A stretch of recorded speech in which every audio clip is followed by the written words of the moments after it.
Assalamualaikum! Welcome back sa aming channel guys. Kumusta kayong lahat? At today ay gagawa tayo ng mga pang dessert. Madami. Dalawang klaseng pang dessert ang ating gagawin. At ito nga yung una nating ginagawa. Gagawa tayo ng mango cake. 3 minutes mango cake.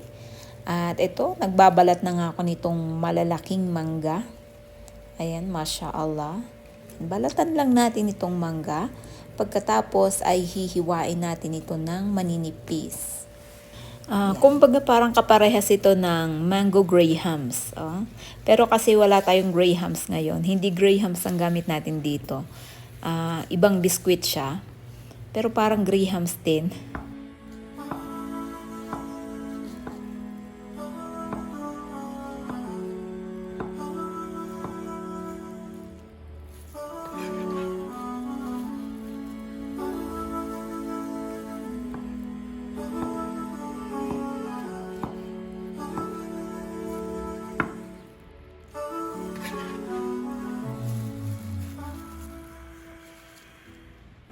Ayan guys, tapos na nga nating hiwain itong mga mangga at gagawa pa tayo ng isa pa nating pang ingredients. Mayroon tayong 2 lata ng cream at ihahalo lang natin ito dito sa isang lagayan. At maglalagay din tayo dito ng 1 lata ng condense.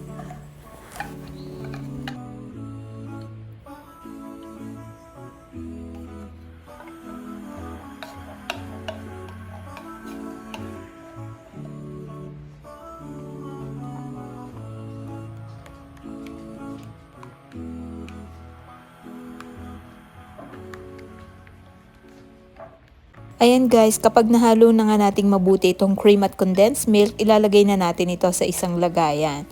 At ayan, maglalagay na nga tayo ng 1 sandok nitong pinaghalong condensed at cream. Pagkatapos ay ilalapat na natin dito yung ating mga biscuits. At pagkatapos ay lalagyan naman natin ito ng mga hiniwa nating mangga. Ayan guys, panoorin nyo lang kung paano ko isasalansan ang mga ito.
At ito na guys, tapos na ang ating dessert at palamigin lang muna natin ito ng mga 3 to 4 hours. Pagkatapos ay pwede na natin itong iserve. Ito na ang ating masarap na pang dessert, simpleng-simple, napakadali.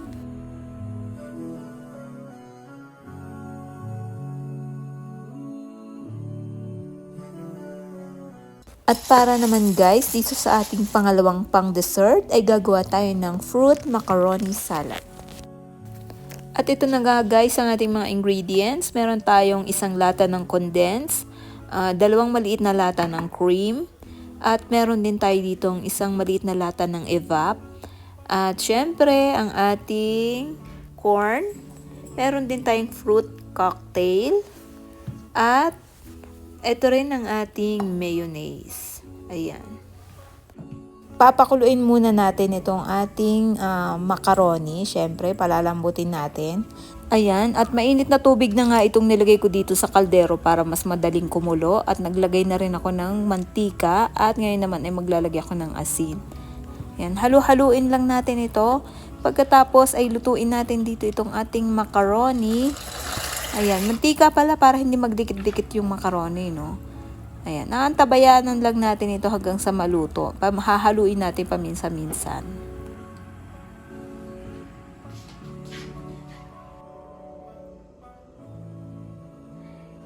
At ito pala guys, meron din nga pala ako ditong pasas. Hinugasan ko na. At ito na yung Eden cheese na aking mga hiniwa-hiwa.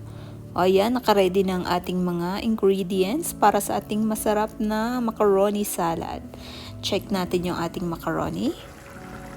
Ayan, 10 minuto ko lang itong pinakuluan at ganyan na ang itsura niya. So, madaling maluto itong ating macaroni. Ayan, pero i-check pa rin natin kung malambot na talaga. Okay, pag magmamacaroni salad tayo, hindi natin kailangan yung lagang-laga na macaroni. Ayan, pagka luto na, ay i-drain na natin ito sa isang strainer. At ito nga guys, habang inaantay pa nating tumulo pa yung ating macaroni, ayan, ilalagay ko na yung ibang mga ingredients dito sa ating malaki-laking lagayan na paghahaluan natin ng ating mga ingredients.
Okay na guys, ganito lang ako kasimple gumawa ng fruit macaroni salad. Ayan, nilagay ko na sa isang lagayan. Pagkatapos ay palalamigin ulit natin ito ng mga 3 to 4 hours. At pagkatapos nun ay ready na itong iserve. Ayan na guys, malamig na.